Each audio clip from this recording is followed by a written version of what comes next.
Welcome into a new season of Ask Rory. I'm Gary Williams with, of course, Rory McIlroy. We're at the East Course at Hunter's Run in Boynton Beach, Florida. It's great to be with you. Good to be with you. All right, we're going to change it up a little bit this year. All right. I've got a glove on, which means you're going to see me hit golf shots. What a treat. Perfect. All right, but we got tons of questions from GolfPass members, and we're going to play some holes. Yeah. And we're going to pepper you with a lot of questions because people certainly, as you know, want to know your perspective on how you play the game at the highest level. Absolutely. So here we are. We're on a par 5. Let's get it started where you make your living on holes like this. Here's the first question.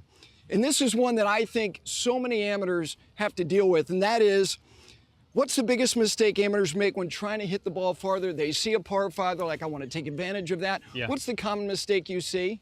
Yeah, I would say I probably make this mistake too. I mean, one of the biggest things, the only way you're going to be able to go for a par 5 and 2 is if you hit the fairway. So I think sometimes people concentrate on the wrong thing on a par 5 where they're trying to get it up there as far as possible, when probably the better way to do it is to try to, you know, hit the fairway, still hit driver, but make a smooth swing, concentrate on the strike rather than trying to get absolute distance out of it. And if you can put yourself in the fairway on par 5s, obviously it makes it a lot easier to go for them in 2 and try to take advantage that way. As you look at this hole, but more in general, this is another thing that I think is an area of neglect. Amateurs don't have a routine. They don't rely on doing things over and over again. Take us through your routine as you get ready to play this hole. Yeah, so for me, I'm sort of looking out there and I'm looking at, okay, there's some fairway on the right, but it runs out pretty quickly, I think. And then there's a little more fairway to the left, but that's a more aggressive line. All you're trying to do is just take in the information that you're seeing, and you're just trying to come up with the best strategy to play the hole. And that's really it. And sometimes, depending on where a hole location is, or sometimes I'll try to play the hole backwards. Okay, if I'm up at the green, where do I want to leave the ball? Okay, I want to leave it on the left side. Okay, so then where do I need to hit the tee shot to enable me to hit the second shot there? So you're sort of, you know, it's a little bit of a game of chess. Sometimes you have to think 2 or 3 shots ahead. That's what I try to do. All right, I'm going to give you the honor. You've earned it. I appreciate that. Thank you. All right, so there's definitely fairway up the left side. The fairway runs out on the right into some water, so there's a tree over there. I'm going to try to hit it over that.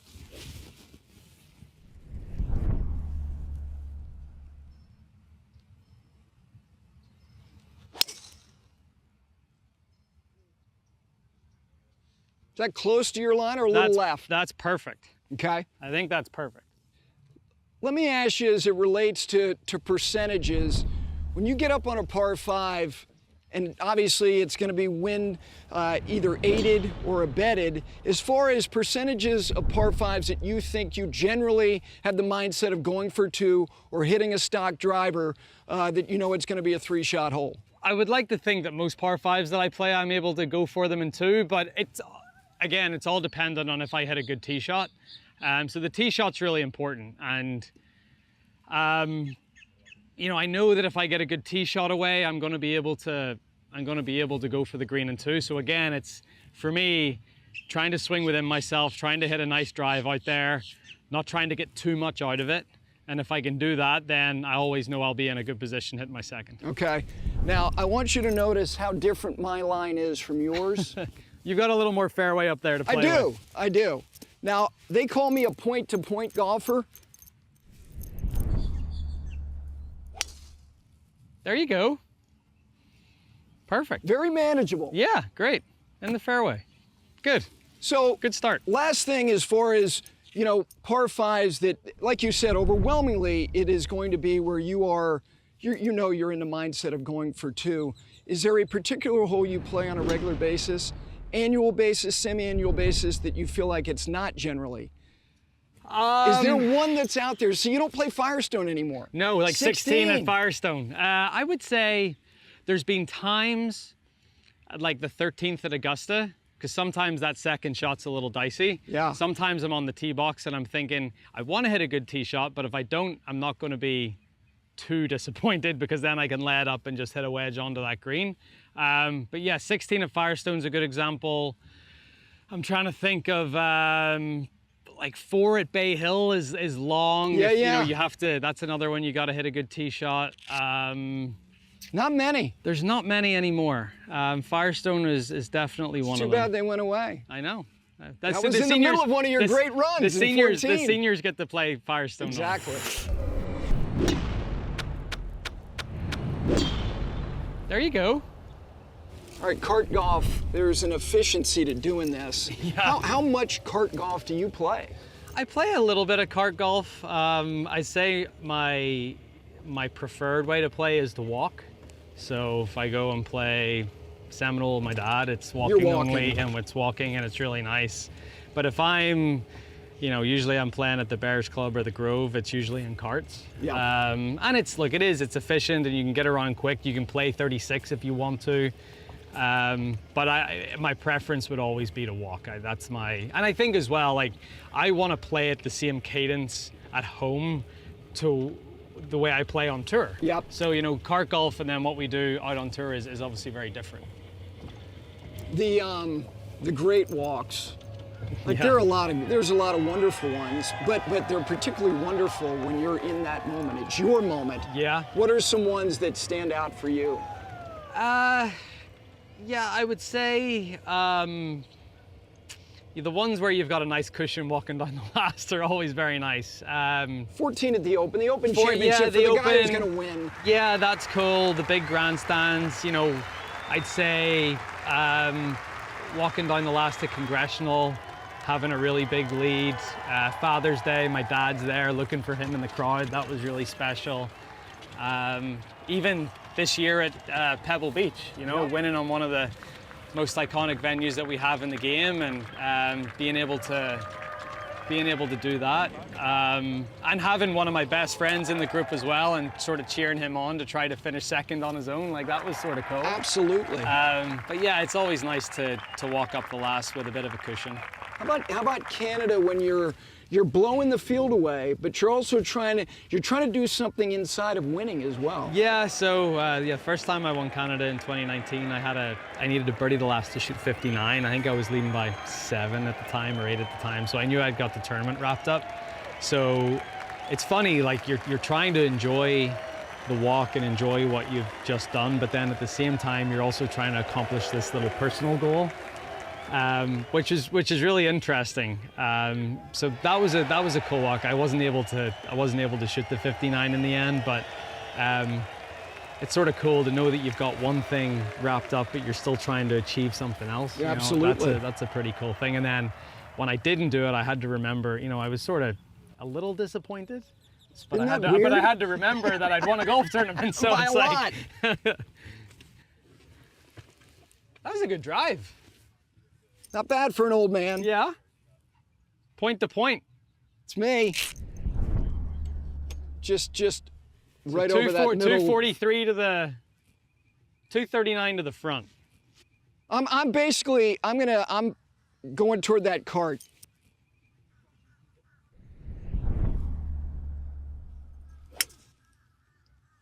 Go. That'll be close. Go. A little skinny again. Yeah. Oh. All right, I'm done. All right, Rory, you were able to thread the needle off the tee. So you've got 190 to cover the water. You got 214 to the hole. Before you hit your shot, we've got a question from a GolfPass member, Bill Connell, who says, "Hi, Rory. I know you guys on tour are so good with your wedges from any distance, which makes going for the green and 2 on a par 5 a no-brainer. For us 10-ish handicaps, would you recommend laying up to more of a full wedge or a 9-iron number, or is it always better to just get as close to the hole as you can?" So I think there's two different trains of thought. I think if you speak to any stats or analytics guy, they're always going to say you've got more of a chance for birdie the closer you get to the green is what the stats suggest. But sometimes, you could get a 40 or 50 yard shot that's a little awkward, that's over a bunker that, some people aren't really comfortable with. So it really depends on your level of comfort. I would always say, to a 10 handicapper, work a little bit on the range, figure out what what a preferred number is, and try to lay it up to that spot. So if that's 85 or 100 or whatever it is, that to me, I think it's a much more stress-free way to play golf, and I think you're going to give yourself a few more opportunities for birdies if you play that way. Okay, so this shot right here lies a little bit down. Yeah, little hang and lie. Yeah. A little bit of wind helping. Yeah. Little shade of help off the left. Yeah. Okay. Yeah. So that's gonna, with the wind and with the slope, it's gonna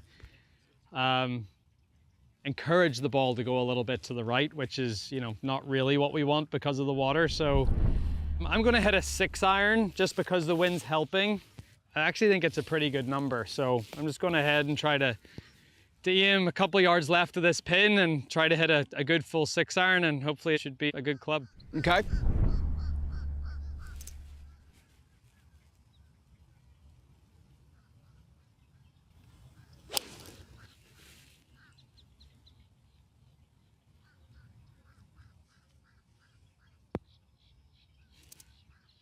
Is that right there on the left edge? Yeah, just on the left edge of the green. Yeah, I think it's pretty good. Okay. Like 20 feet, 25 feet. All right, you have had, as you talked about, so many opportunities on 5s, but at the culmination of golf tournaments, let me have you exercise your memory here. 2014 Honda. Yeah. 230 5-wood. Yeah. Trying to force a playoff. What do you remember about that shot? Yeah, it was, I remember the wind was like a little in off the right. So it was my 5-wood at that point probably went like 255-ish. So it was a nice number to like hold one up into the wind to take a little bit of distance off it. Pin was on the right, when that pin is on the right-hand side of that green at the last of PGA National, there's not a lot of room over there. But I needed a birdie, I needed an eagle to win, birdie for the playoff. And I hit this like just gorgeous shot that was exactly what I saw in my mind. You knew it too. I knew it, yeah. As soon as I hit it, I was like, okay, this is really good. Got it to land soft and, give myself a putt to win the tournament. Didn't quite work out, but yeah, definitely one of the best shots I've hit under pressure in my career. 2016 Irish Open. Yeah. Closing hole. Yeah. Second shot. That's one of the all-timers. Yeah, that was cool. I hit 2 great fairway woods in the last 3 holes there.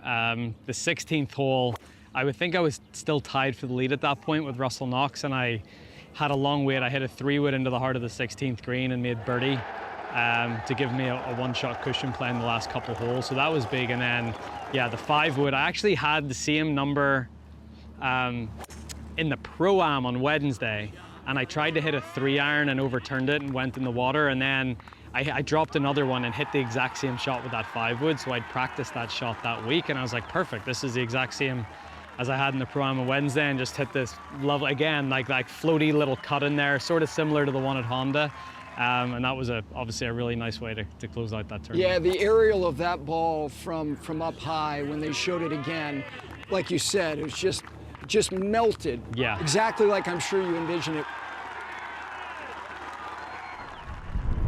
Rory, I've got 63 yards. Yeah. This is a very discomforting yardage for a lot of people. Yeah. Me included.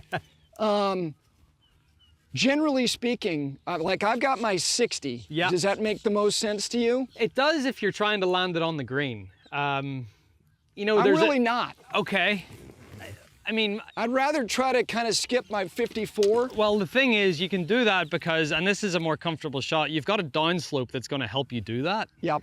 So you're really only trying to land this thing, okay, it's 63 yards, but you're only really trying to land it 40? Yeah. On that little downslope, and that's just more of a long chip and run. Yeah.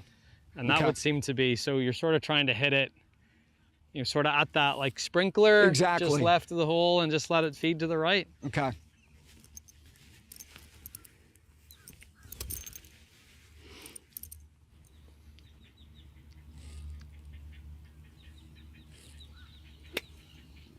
Sit down. I hit that too chunky. The distance was not bad. Yeah, I think it just didn't have enough grab to it. It landed it probably a little too far. Yep. But yeah, not terrible. Because yeah, I think if you're trying to land something on the green and get it to stop, and it's that might be out of the realms of possibility for a average golfer. So to play a shot like that, it's definitely the more percentage play. Right. But that look from what that's practical. It's an average result. Yeah. But again, to me, as opposed to trying to flight it with the 60 onto the green, to me that's a more difficult shot. Yeah, that's sort of like the worst result you could have done with that shot. Right. Where the worst result with the 60 could have been much worse. Okay. So. All right, Rory, before this eagle putt from just off the green, we've actually got a question from a Youth on Course member, Hannah Spietzer. So let's roll that, see what she has to ask you. All right. Hey Rory, I'm Hannah. Personally, some of the most intense moments of golf are the ones around the greens, whether it's a lengthy putt, a tricky chip, or a crucial up and down. That's when the pressure really starts to build. So what are some drills that you can recommend to me that I can do to mimic that high stakes feeling around the practice green? I like that. It's a good question. Yeah, it is. Yeah, so I would say to Hannah, like try to gamify your short game practice. So I like to play a little game called Par 18. So I'll pick like 9 locations around the chipping green, and I'll put a ball in each location, and I've got Par 8. So see if I can shoot even par, if I can get all of those 9 balls up and down, and set yourself a target. Like that's a good thing to say. Okay, I can play these 9 up and downs in 20 shots. And if I do that, I can move on to something else. But if you don't do that, then you have to do it again. Like that's a way to add pressure. Yeah. And then another thing that I do, I put tees around the hole from 3 to 8 feet, and I have to hole all of them in a row. And if I miss one, I have to go back to the start. So that's another one where you're simulating a competitive environment. Yeah, and you're adding a little bit of pressure. And once you get to the end of, if you know that you're on track to do it, the pressure builds as you get later on in these drills, and that's a good way to simulate at least feeling a little bit of pressure in practice. When did you start to really hone in on the idea, which is a great term, gamify the short game in practice? Been a long time, hasn't it? I've always tried to do it. I think when you practice as much as us, you try to make it fun. You try to come up with ways to make it fun. Even like I've started at tournaments, I'll do some, chipping competitions with Shane Lowry at times, just to try to, all right, let's play for dinner tonight, or let's do something, because that, instead of just chipping ball after ball after ball, it gets you into the sort of mindset and the mode that you're going to be in when you're out on the course, when you actually have to do it. So that's a big thing for me. Okay. All right, so you've got putter in hand. Yeah. Take us through the decision and then what you have to navigate here. Yeah. Well, we're playing cart golf. The cart's too far away to go get my wedge. I'll so go I'm get it for No, you. no, I'm joking. No, this would be a putter for me all day long. I don't have a lot. I've got a little bit of this first cut or fairway cut to get through, but it's mostly fringe and then greens. I only have to go through, what's that, like 5 feet of surface that's not green, and then you get on. And I think as well, it's a little downhill to the hole, so I think it's just going to be easier for me to control my speed with the putter than a wedge. Expectations on a thing that you can hold. It's, you're 25, 28 feet away. Yeah. What is your expectation here?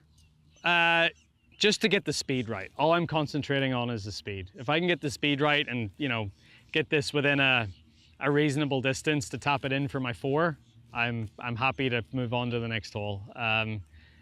If it drops in for a 3, that's a bonus, but I'm really just looking to get this down in 2, put good speed on this first one to somewhere inside, a pretty makeable, comfortable range. And the fastest way to be wasteful on par 5s is to try to make eagles.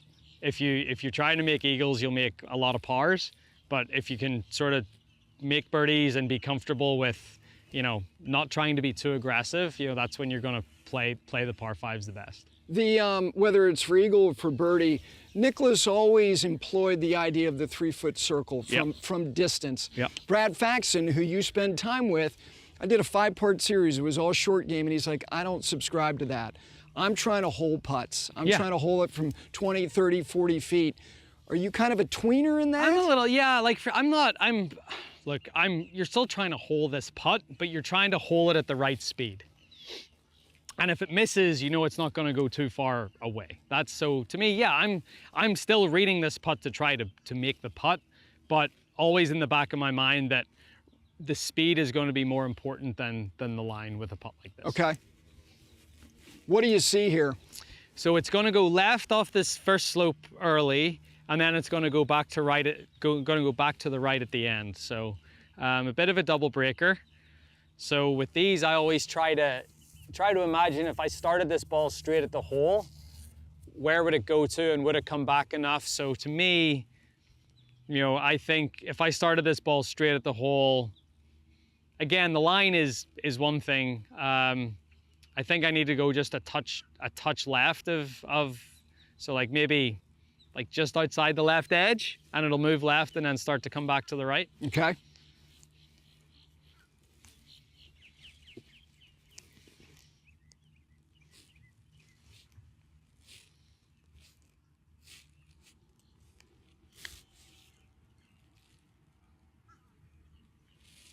Oh, that's the speed you were talking about. Yeah, exactly. Everyone says you don't want to leave an eagle putt short, but you also don't want to hit it 6 or 8 feet by. So Yep. That's a good lead for birdie. I don't see much in this at all. Little left to right. Yeah, just a smidge. And kind of it's a little bit into me. First 4 feet and then down. Yeah.